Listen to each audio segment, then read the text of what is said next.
idioma Jonás, como para contar una anécdota un poco, porque habíamos estado hablando de de que iba a venir, sí, en cualquier momento a saludar y eso, y ya sabíamos que iba a venir, hoy festejaban justo el cumpleaños de Rafa y eso, y íbamos a aprovechar a venir a saludar, y tal, pero yo andaba en Montevideo allá en mis cosas, y Leticia me decía, ¿no le avisaste que vas? No, le digo yo, que predique otro. y bueno, justo me mandó el hermano, y bueno, no quedó otra, ¿no? Así que bueno, contento también de poder compartir y poder pasar un rato juntos. Y bueno, me pedía Freddy y me decía si que era algo libre, ¿no? Sé que vienen dando el libro de Josué, ¿no? Ahí va, que no he escuchado ninguna. Sé que estaba muy buena la Josué 8 estaba, ¿no? Ahí va. Pero no he podido escuchar nada. Y bueno, era un tema libre, un poco relacionado con el Día del Padre, un poco con algo que tuviera preparado, un poco con lo que veniera meditando, así que hice todo un entrevero ahí, así que vamos a ver qué sale. Si me quieren acompañar a Lucas capítulo 15, medio obvio, y bueno, pero de acá se puede sacar siempre algo.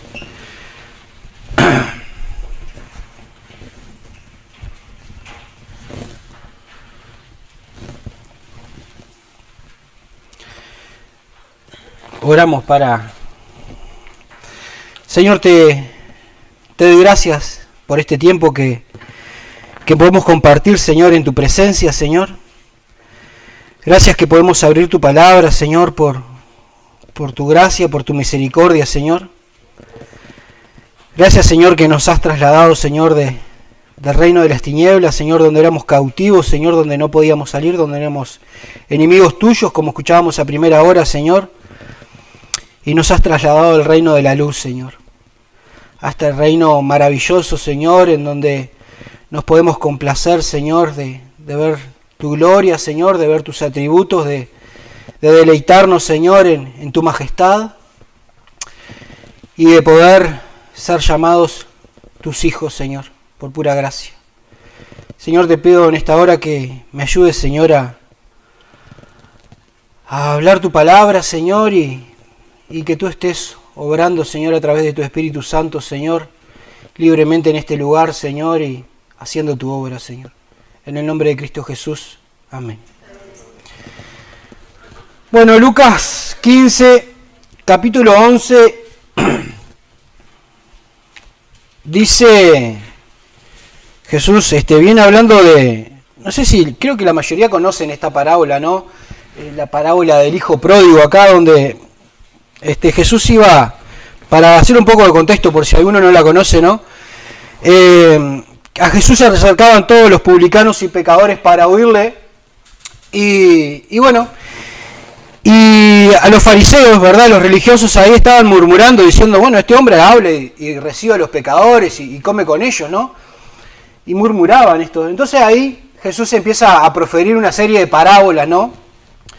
Que van a terminar con esta parábola que está titulada de hace décadas como el hijo pródigo. Y dice así en Lucas 15, capítulo 11, versículo 12, dice, Jesús dijo, un hombre tenía 2 hijos y el menor de ellos dijo a su padre, Padre, dame la parte de los bienes que me corresponde, y le repartió los bienes, ¿no? ¿Y qué podríamos pensar si no tuviéramos mucho contexto, si no supiéramos mucho, ¿no? Y vemos esta situación en donde un hijo le pide a su padre que le dé parte de su herencia, ¿no? Su padre vivo, parte de su herencia, y el padre se los da, ¿no? Reparte los bienes, ¿no? Yo me imaginaba que podría tratarse de algún conflicto familiar, ¿no? Porque por nada, no creo que este muchacho se haya ido, ¿no? Este hijo le pide la herencia a su padre y el padre accede a su pedido, ¿no? Pero para comprender un poco mejor esta escena, ¿no? de lo que pasa acá entre el padre y el hijo, en la cultura de la época, que Jesús contó esta historia, pedir una herencia por anticipado, ¿no? Era algo, mientras el padre todavía vivía, era algo, una ofensa bastante grande, ¿no? era como decirle, Padre, para mí estás muerto, ¿no? No quiero saber más nada, lo único que me interesa de vos son tus bienes. Vemos entonces que a este hijo menor, ¿no? le interesa disfrutar de las riquezas del padre, pero poco le interesa el padre, ¿no? Quiere disfrutar de las riquezas, pero bien lejos del padre. Y si somos sinceros, ¿no? Ese ha sido el patrón de la humanidad, un poco como veíamos hoy a primera hora, ¿no? Desde la caída en el Edén queremos los dones, queremos los regalos, ¿verdad? Queremos las bendiciones, pero por naturaleza somos enemigos de Dios, ¿no? A los seres humanos nos gusta disfrutar de la vida, disfrutar de los placeres de la vida, ¿no? Y queremos tener salud, queremos disfrutar de una familia, de alguien que nos quiera, ¿no? De tener un buen trabajo, ganar dinero, de tener paz, ¿no? Y de las innumerables bendiciones que Dios nos puede conceder. Pero eso sí, bien lejos de Dios, ¿no? Y ahí está el problema, ¿no? Es por ese corazón de piedra con el que nacemos, ¿no? Que no encontramos ningún deleite en Dios, todo lo contrario, las personas por lo general lo aborrecen, ¿no? Rechinan los dientes cuando uno le quiere hablar una palabra de Dios o algo de eso. No, andá vos con tu religión para allá y a mí, déjame quieto, ¿no? Y hoy quería hablarles de, para mí, cuál es el verdadero protagonista de esta historia, ¿verdad? Porque si bien durante siglos esta parábola se le ha puesto el título, pero los títulos no son inspirados, así que se le ha puesto el título como el hijo pródigo, ¿no? El nombre del hijo pródigo. Sin embargo, Jesús nos invita a contemplar a un Padre perfecto, ¿no? Y aprovechando la ocasión de este día, qué mejor que contemplar a este Padre extraordinario, ¿no? Y algunos autores han sugerido que el verdadero pródigo de esta parábola no es el hijo, es el padre. ¿Y por qué? Bueno, porque pródigo significa alguien que gasta sin reservas, ¿no? Alguien que derrocha, alguien que es exageradamente generoso. Y eso es exactamente lo que vemos en el padre de esta parábola, ¿no? Alguien que parece derrochar amor, ¿no? Alguien que da sin reservas. Y parece malgastar la misericordia, ¿no? Sin límites, un padre que ama más allá de la lógica humana. Y por eso podemos decir que este padre representa perfectamente a Dios, ¿no? Y una buena pregunta para nosotros sería, ¿conocemos nosotros el corazón de este padre?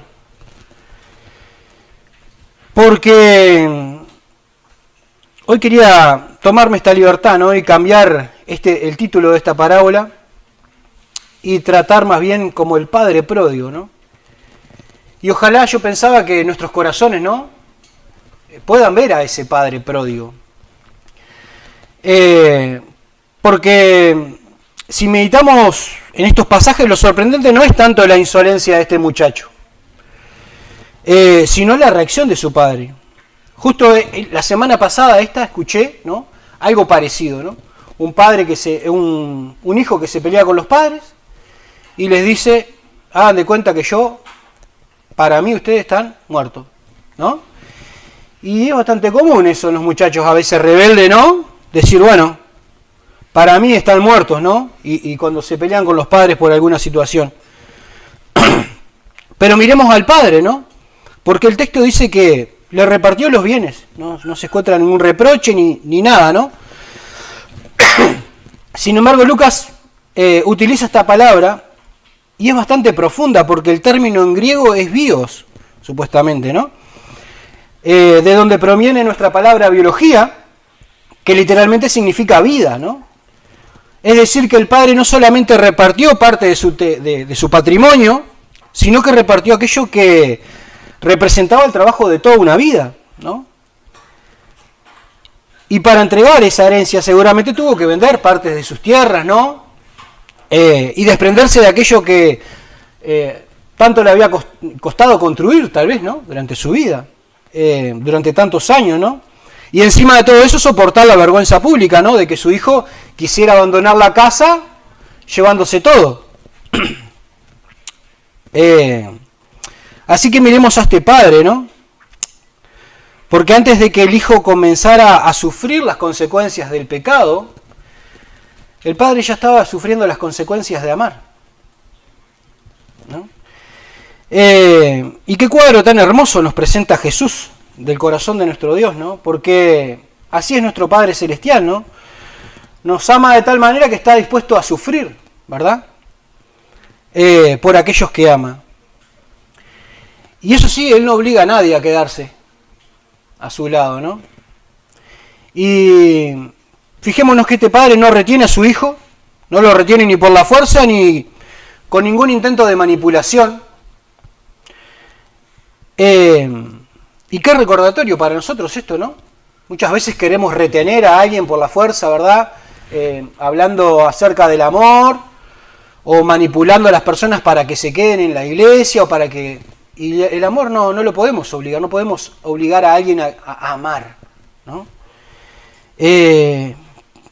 Porque el verdadero amor no esclaviza, más bien es sufrido, ¿verdad? Nunca deja de ser, como nos dice la Escritura. Y acá comenzamos a ver un reflejo del Evangelio, porque mucho antes de que nosotros buscáramos a Dios, Él ya había decidido pagar el costo de nuestra salvación, ¿no? Como dice acá en Romanos 5:8. Y eso nos recuerda, ¿no? Que más Dios muestra su amor para con nosotros en que siendo aún pecadores Cristo murió por nosotros, ¿no? Dios no comenzó a amarnos cuando decidimos buscarlo, ¿no? Cuando vinimos a la iglesia o cuando queremos empezar a hacer las cosas bien, ¿no? O tal vez cuando después de comenzar a amarlos, Dios comenzó a amarnos mucho antes, ¿no? Dios nos amó cuando todavía estábamos muy lejos de Él, ¿no? Aun cuando preferíamos ese país lejano, ¿no? Y pienso que esta escena nos confronta hoy también, ¿no? Porque este hijo menor representa un corazón que desea más las cosas del Padre, ¿verdad? Las bendiciones, que al Padre mismo. Y hermanos, esa tentación no desaparece cuando nosotros nos convertimos. Y con frecuencia nos encontramos, ¿verdad? Dando gracias a Dios por el alimento, por el trabajo, ¿verdad? Por la salud. Les damos gracias a Dios por nuestros hijos, por un nuevo día, ¿verdad? Por el techo que tenemos sobre nuestras cabezas. Y somos agradecidos con cada una de esas bendiciones, ¿verdad? Que Dios nos da. Y todo esto es correcto, ¿no? Debemos ser agradecidos. Sin embargo, existe un peligro sutil, ¿no? En todo esto. Y es comenzar a disfrutar más de las bendiciones que de aquel que las concede, ¿verdad? Porque podemos estar alegrándonos más por una oración respondida que por quien responde la oración, ¿no? ¿Y cuántas veces pasa eso? Personas que se acercan a la congregación, ¿verdad? Quieren un trabajo, quieren una salud, no sé, están orando por un matrimonio y se acercan a la congregación y la congregación ora también por eso, ¿verdad? Y pide, ¿no?, a Dios que dé de su misericordia, que responda a esa oración. Y Dios responde, ¿no? Dios responde favorablemente y suple esa necesidad por la cual se está orando. Tal vez abre una puerta de trabajo, ¿verdad? O restaura un matrimonio, o provee para una necesidad específica. Pero sin darnos cuenta, nuestro gozo puede terminar descansando en esa bendición, ¿verdad? Y alegrarnos porque Dios responde, ¿no?, a todo eso, sin darnos cuenta de que nuestro gozo termina resaltando o quedando en los regalos, sino en el dador de los regalos, ¿no?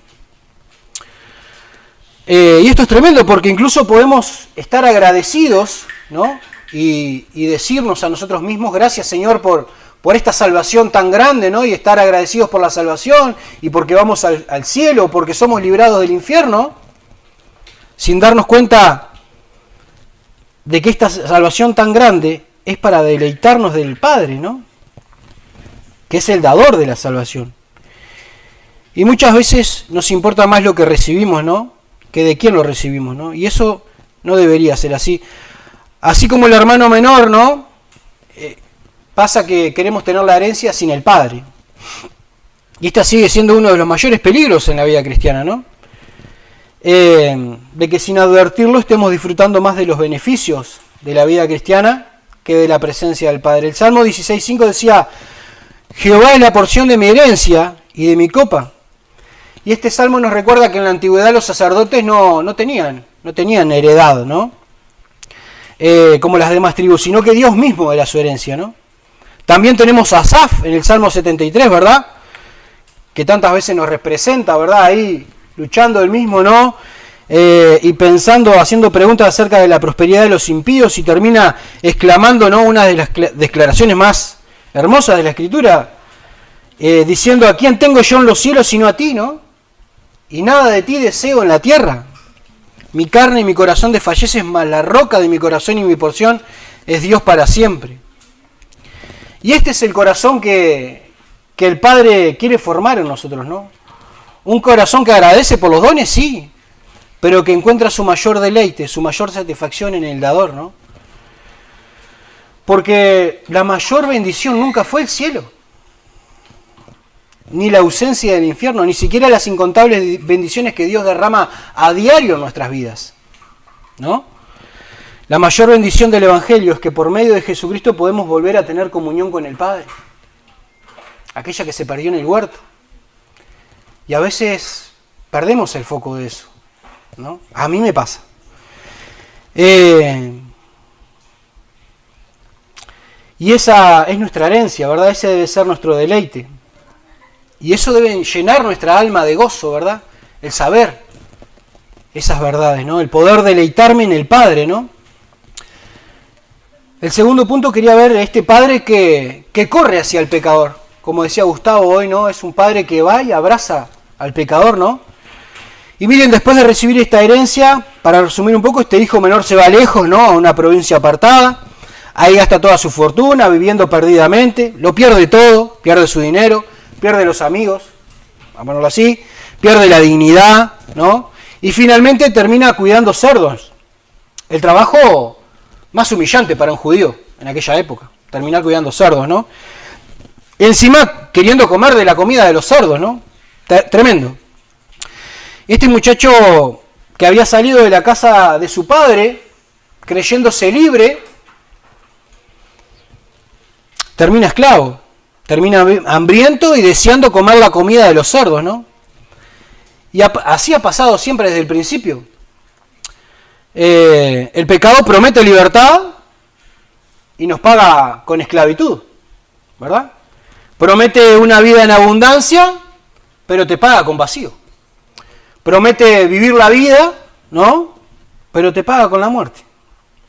Sin embargo, todos sabemos, ¿no? Que en esta parábola comienza a dar un giro, ¿no? Por allá por el versículo 17, si están por ahí, cuando dice: y volviendo en sí, ¿no? Qué expresión más hermosa, ¿no?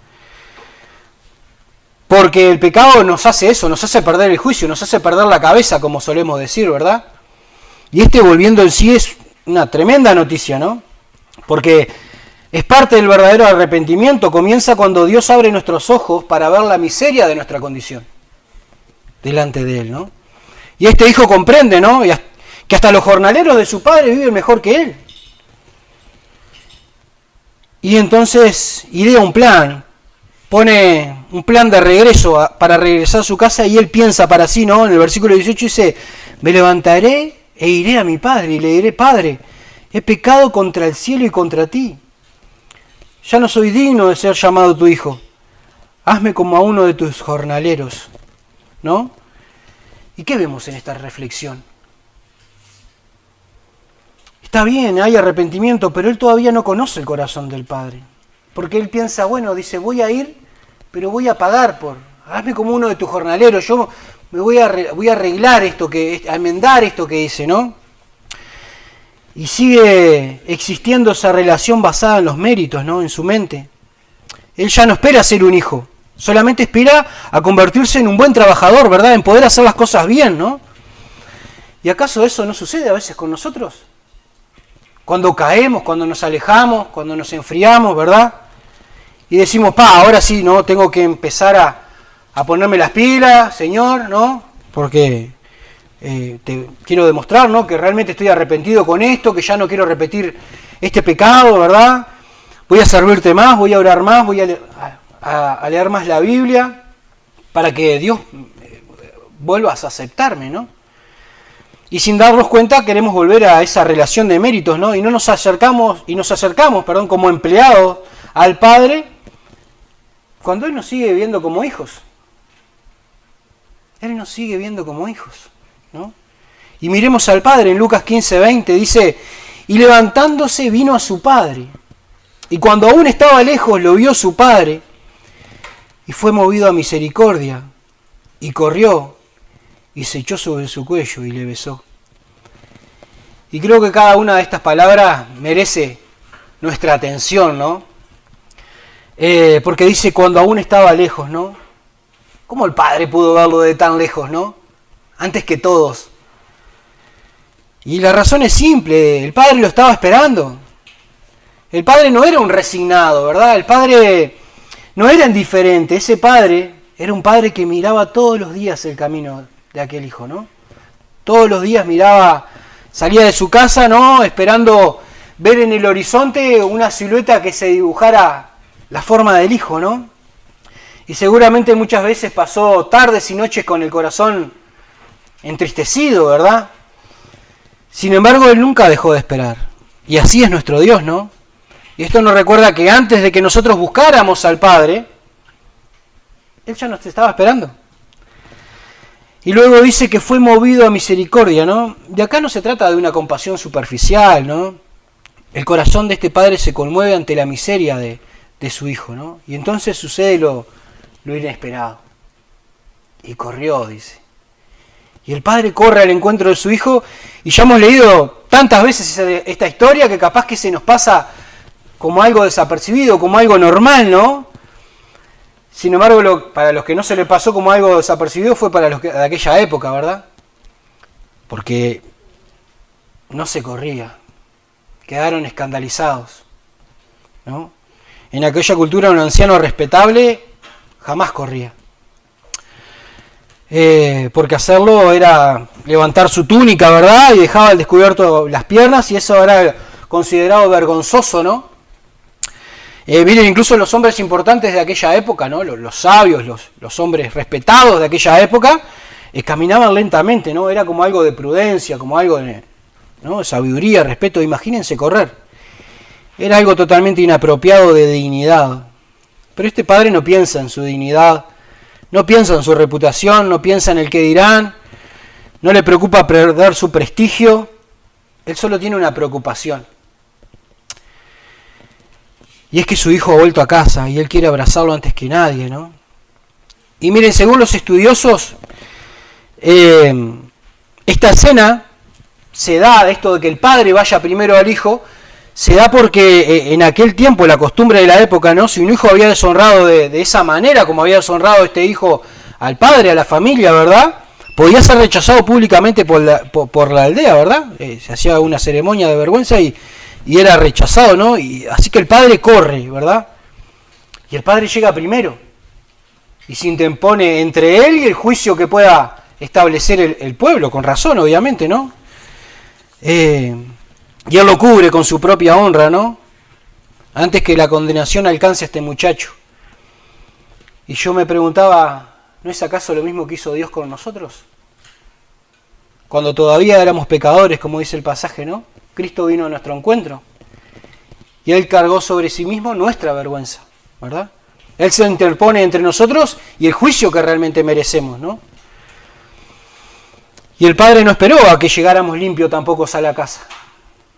No, Él no esperó.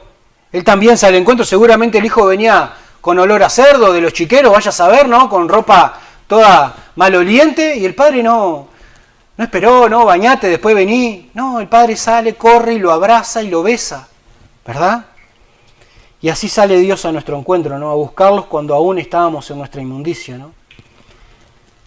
Y aquí vemos al hijo repetir su discurso en el versículo 21 y dice: Padre, he pecado contra el cielo y contra ti, ya no soy digno de ser llamado tu hijo. Pero notemos algo hermoso que pasa acá. Porque él nunca llega a decir la última parte. ¿Se acuerdan que él quería decirle que era como un jornalero? Él nunca llega a decir la última parte, ¿no? Que quería ser como un jornalero, porque el padre lo interrumpe, ¿no?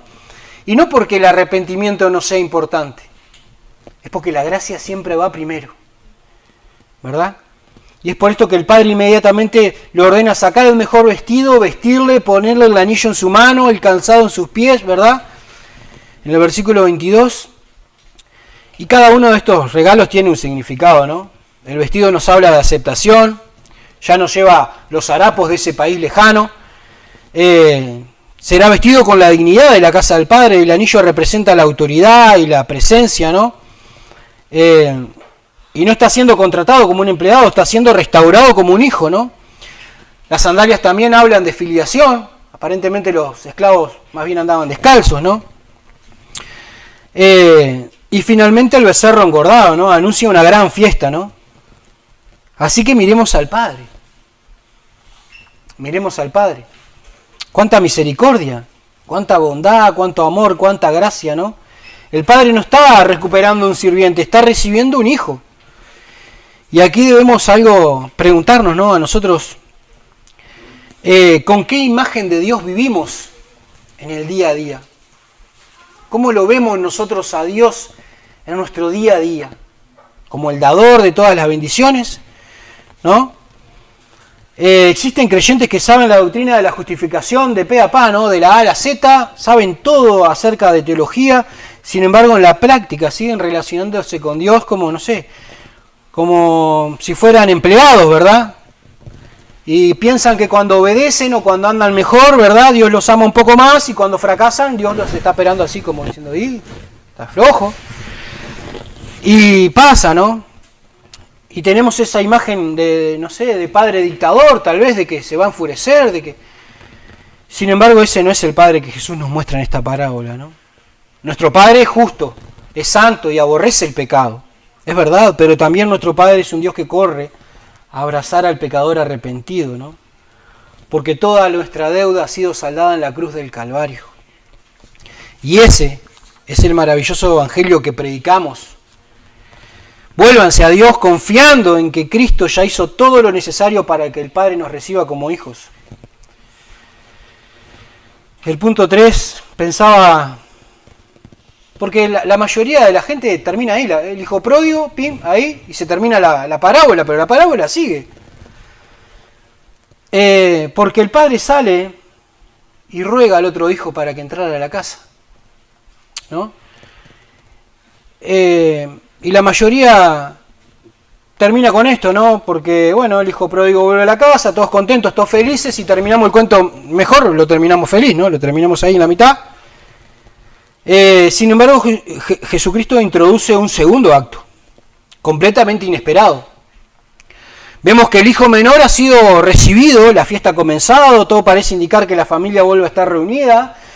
Sin embargo, Jesús nos sorprende mostrándonos que todavía queda un hijo. Uno que nunca se había ido lejos de la casa. Este era un hijo trabajador, era un hijo responsable, era obediente, era un hijo que hacía todo bien, ¿no? Miremos entonces qué pasa entre el padre y este hijo en Lucas 15, 25 al 28. Jesús dice, ¿no? Y su hijo mayor estaba en el campo. Y cuando vino y llegó cerca de la casa, oyó la música y las danzas. Y llamando a uno de los criados le preguntó qué era aquello. Y él le dijo, tu hermano ha venido y tu padre ha hecho matar el becerro gordo por haberle recibido bueno y sano. Entonces se enojó y no quería entrar. Y yo me preguntaba, si nosotros hubiéramos escuchado música y danza, ¿hubiéramos entrado? ¿Qué hubiéramos hecho? ¿No? Este hermano se enojó y no quería entrar. Y claro, es fácil identificar el pecado del hermano menor, ¿verdad? Su rebeldía evidente. Pero ahora Jesús nos cambia el enfoque, nos sacude un poco, porque Él quiere que los que murmuraban en el versículo 1 puedan verse reflejados en este otro personaje, ¿verdad? Porque el hermano mayor nunca abandonó la casa del padre, ¿no? Él nunca malgastó la herencia, nunca vivió una vida escandalosa, permaneció trabajando, obedeciendo y cumpliendo con sus responsabilidades, ¿no? Y exteriormente era un hijo ejemplar, intachable, ¿no? Sin embargo, cuando el padre recibe con gozo al hermano menor, queda al descubierto el estado de ese corazón, de ese corazoncito, dijera Pedro, ¿no? El texto dice que se enojó y que no quería entrar, de ninguna manera. Vemos que la misma fiesta que llenaba de alegría el corazón del padre, despertaba la ira tremenda, ¿no?, del corazón de este hermano mayor. Miremos de nuevo al padre. Miremos de nuevo al padre. Versículo 28b. Salió por tanto su padre y le rogaba que entrase. Y esto es tremendo. El padre no hace diferencia, ¿verdad? Así como fue al encuentro de aquel hijo rebelde, sale también al encuentro de este hijo religioso. Y vemos cómo responde este hijo en el versículo 29. Y aquí tantos años te sirvo, no habiéndote desobedecido jamás, y nunca me has dado ni un cabrito para gozarme con mis amigos. Vemos que este hijo no solo está enojado, ¿verdad?, sino que habla como un empleado, como alguien que lleva la cuenta de lo que hace, ¿no? En otras palabras está diciendo, yo hice mi parte, ¿no? Y nunca me diste ni un cabrito tan siquiera, ¿no? Y aquí descubrimos el gran problema de este hermano mayor. Él nunca disfrutó de ser un hijo. Aunque estuvo en la casa, aunque hacía todo, cumplía con todas las cosas, jamás se deleitó en el corazón del padre, ¿verdad? Este hijo vivía en la casa, pero tenía un corazón de esclavo, ¿no? Conocía muy bien las reglas, ¿no? Pero lo que no conocía era el corazón del padre. Veamos entonces que su obediencia no nacía del amor, sino del interés, ¿no? Él no obedecía porque amaba al padre, obedecía porque esperaba obtener algo del padre. Y acá Jonathan Edwards llama a esto el amor mercenario. Él decía que existía una obediencia que no nacía del amor a Dios, sino del deseo de obtener los beneficios de Dios, ¿no? Edwards explica que es posible hacer muchas cosas correctas, movidos por los motivos incorrectos, movidos por los motivos equivocados. Podemos obedecer esperando que Dios nos bendiga, que Dios nos proteja y que Dios nos prospere. Y en este caso, aunque nuestras acciones parezcan piadosas, nuestro corazón sigue girando alrededor de nosotros mismos. Estamos buscando nuestro propio bien, ¿no? Edwards habla de personas que tienen luz sin calor. Podemos decir que hay personas que tienen mucho conocimiento acerca de Dios, pero tienen poco deleite en Dios. Porque la verdad ilumina sus mentes, pero nunca enciende los afectos de su corazón, ¿no? Estas personas saben explicar de manera excelente tal vez la doctrina de la gracia, pero han dejado de maravillarse y de asombrarse con la gracia. Conocen al Dios de la Biblia de manera precisa, sin embargo dejaron de disfrutar de la comunión con Él, ¿no? Y acá yo veía un cartel bien grande de advertencia, para mí primero, obviamente, que me decía lo cerca que podemos estar de las cosas de Dios y a la vez lo lejos que podemos estar de Él, ¿no? Podemos asistir a cada reunión de la iglesia, leer la Biblia, enseñar en la escuela dominical, servir en distintos ministerios y hacerlo incluso de forma exitosa. Sí. Defender incluso firmemente la sana doctrina y aún así nuestro corazón puede estar perdido, ¿no? Seguimos haciendo las mismas cosas, ¿no? Incluso somos reconocidos tal vez por ahí como hombres o mujeres de Dios, sin estar disfrutando del Padre, ¿no? Y el hijo mayor, al igual que el hijo menor, nos damos cuenta acá de que quería las cosas del Padre, pero no al Padre, ¿no? Vemos entonces que tanto la inmoralidad de aquel hijo menor, la rebeldía, ¿verdad?, como el moralismo, me iba a poner moralidad, pero el moralismo, ¿no?, pueden alejarnos de Dios, del Padre, ¿no? Y yo me hacía otra pregunta acá, ¿no? ¿Qué es lo que realmente produce mayor gozo en nuestro corazón? ¿Qué es lo que realmente produce mayor gozo en nuestro corazón? ¿Qué nos alegra más? ¿Un regalo del Padre? ¿Esa oración respondida que estamos anhelando fervientemente? ¿O el Padre mismo? ¿Qué ocurriría si Dios decidiera quitarte muchas de las cosas que hoy tienes y que recibes como regalos de Dios, que disfrutás? Podríamos seguir diciendo con Asaf, ¿a quién tengo yo en los cielos sino a ti? ¿Y fuera de ti nada deseo en la tierra? Esa fue precisamente la transformación de Asaf. Porque al principio del Salmo él estaba confundido, ¿verdad? Los impíos prosperaban, él sufría, ¿cómo puede pasar esto? Pero cuando entró en la presencia de Dios, él comprendió la mayor riqueza nunca había sido la prosperidad. La mayor riqueza era Dios mismo. Y pudo decir también, mi carne y mi corazón desfallecen, mas la roca de mi salvación y mi porción es Dios para siempre. Qué increíble, ¿se dan cuenta? El hermano mayor está reclamando un cabrito. Qué locura, qué ceguera, ¿no? Miremos el reproche de este hijo. El versículo 30 dice, pero cuando vino tu hijo, que ha consumido tus bienes con ramera, has hecho matar para él el becerro gordo. Oscurecido el corazoncito. Él no se refiere a él como padre, y mucho menos reconoce al hermano, ¿verdad? Él le dice, tu hijo. El hijo mayor no se siente parte de la familia, él es superior. Vemos cómo deshonra y humilla a su padre. Otra vez, ¿no? Sin embargo, el padre, ¿cómo responde este padre? Con tanto amor, dice el versículo 31, hijo, tú siempre estás conmigo y todas mis cosas son tuyas, ¿no? Cuánta ternura en el corazón de este padre, ¿no? Él no lo reprende, él le dice, hijo, tú siempre estás conmigo. Es como si dijera, no entiendes, nunca fue el becerro ni los cabritos, lo mejor es estar conmigo. Nosotros no estamos exentos de los peligros, ¿verdad? ¿Cuántos hay que buscan a veces prosperidad, que buscan un matrimonio, ¿no? Que buscan una casa, tener un hijo, ¿no? Otros buscarán salud. Y todas estas cosas son buenas, son dávidas de Dios.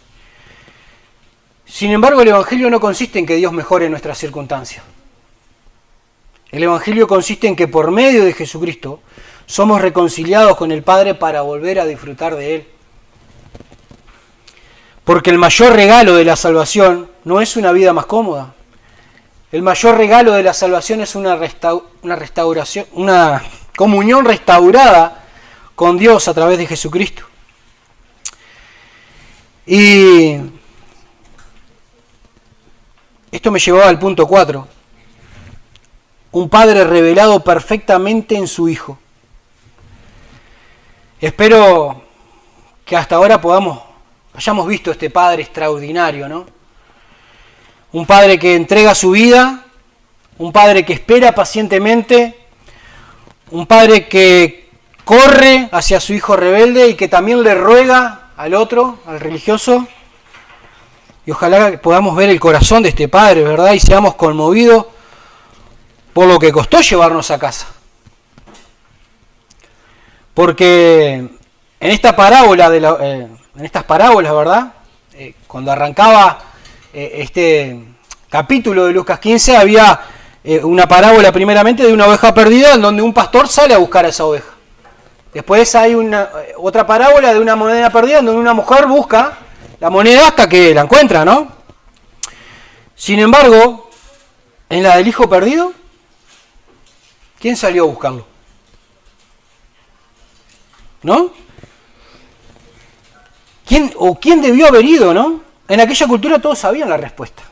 Esto era trabajo del hermano mayor. Él era el responsable y debería haber dicho, padre, yo iré a buscarlo aunque me cueste. Iré a buscarlo, porque claro, él había quedado el otro se había llevado la herencia, lo que quedaba era de él. Padre, yo iré a buscarlo aunque me cueste. Y lo cierto es que todos necesitamos a ese hermano mayor, ¿no? Porque Dios en su justicia y en su amor quiso adoptarnos como hijos y recibirnos nuevamente en su familia y vestirnos con su gracia. Pero esa gracia tendría un costo inmenso. Alguien debía pagar el precio de nuestra restauración. Claro, el hermano mayor de esta parábola, por desgracia, es un fariseo, ¿verdad? Sin embargo, para nosotros hay un verdadero hermano mayor. uno que amó y obedeció al Padre completamente, ¿no? Uno que vino a la tierra y amó a Dios con todo su corazón, con toda su alma, con toda su mente y con todas sus fuerzas, y al prójimo como a sí mismo. Y cuando lo tenía todo, cuando lo tenía absolutamente todo, ¿no? Cuando tenía toda la gloria, era suya, ¿verdad? Cuando el universo entero le pertenecía, Él vino a buscarnos. Y cuando Él tenía un manto, cuando Él tenía un anillo, cuando Él tenía todos los becerros y todos los cabritos, Él se despojó de todo, ¿no? Y al final de su vida no le dan un manto real a este hermano mayor. Al final de su vida lo desnudan, ¿no? No le dan un becerro engordado, al final de su vida le dan vinagre. Al final de su vida no le dan un anillo de honor, sino que le dan una corona de espinas. Y este, el verdadero hermano mayor, con esa H mayúscula, ¿no? Que viene a nosotros y nos dice, esto lo hice por ti. Porque nosotros no podíamos ser revestidos con su justicia, al menos que a Él lo desnudara, ¿no? No podían darnos el manto y el anillo a menos que Él aceptara ser despojado de toda su gloria y cargara nuestra vergüenza. Él había ganado todo esto por su perfecta obediencia a la ley del Padre, pero en su voluntad nos lo dio todo a ti y a mí, ¿no? En otras palabras, la salvación es absolutamente gratis para nosotros, pero fue inmensamente costosa para Él. Jesucristo puso un mal hermano mayor en esta parábola para que aprendiéramos a apreciar al verdadero hermano mayor. Y consideráramos aquel que estuvo dispuesto a dar su vida por amor, ¿no? Y a pagar el precio para que nosotros pudiéramos entrar a la fiesta y al gozo eterno de nuestro Padre Celestial, ¿no? Y yo pensaba, para cerrar, ¿no? Ojalá que estas verdades causen siempre asombro en nuestro corazón. Ojalá que siempre nos asombremos del amor maravilloso y merecido que Dios derramó en nuestras vidas, ¿no? Al menos así lo expresa el apóstol Juan, ¿no? Porque él ya con varios años arriba, ¿verdad? Después de haber visto, capaz que haber visto un montón de cosas, aquel apóstol, ¿no? Fíjense en que este hombre pudo experimentar el amor del Padre de una manera asombrosa. Los invito a que vayan a Primera de Juan capítulo 3. Primera de Juan capítulo 3. Porque Juan ya anciano, dicen, cuando escribió este libro, fíjense en lo que dice ahí en 1 Juan capítulo 3, versículo 1. ¿Qué dice el apóstol? Estudien la palabra, ¿verdad? ¿Qué dice? Dice entiendan, dice analicen. Él dice mirad, ¿no? Él dice mirad. Él nos hace una invitación al asombro. Es como si Juan dijera, deténganse un momento y contemplen esto. Nunca se acostumbren a este amor. Él dice, mirad cuál amor nos ha dado el Padre para que seamos llamados hijos de Dios. Que el Señor bendiga su palabra. Oramos para cerrar. Padre, ayúdanos, Señor, con tu Espíritu a apreciar estas verdades, a poder maravillarnos de ese amor insondable, Señor, que no podemos realmente llegar a comprender del todo en nuestra mente finita, pero que sí podemos experimentar, que sí podemos disfrutar, Señor. Te damos gracias por todo lo que nos das, Señor, por todas las cosas buenas que haces en nuestras vidas, Señor, por ese amor, Señor, que nos empuja y va, Señor. Y sabemos que es el motor, Señor, que nos guía, Señor, que nos lleva, Señor. Eres tú, Señor. Ciertamente nada hay en nosotros más que esa naturaleza de carne, Señor, que era enemiga tuya, Señor, y has puesto tu Espíritu para que nos guíe, Señor, para que nos lleve, Señor, a deleitarnos, a maravillarnos, Señor, en tu presencia, Señor. Te damos gracias, Señor, por esa inmensa obra, Señor, por habernos hecho tus hijos, Señor. Y por ese amor que tan frecuentemente decimos de manera espontánea, Señor. Dios te ama, Dios te ama, Dios te ama. con un amor eterno, ha estado dispuesto a dar su Hijo por aquellos que creen. Que esa sangre derramada no sea en vano. Que el Señor bendiga su palabra. Amén.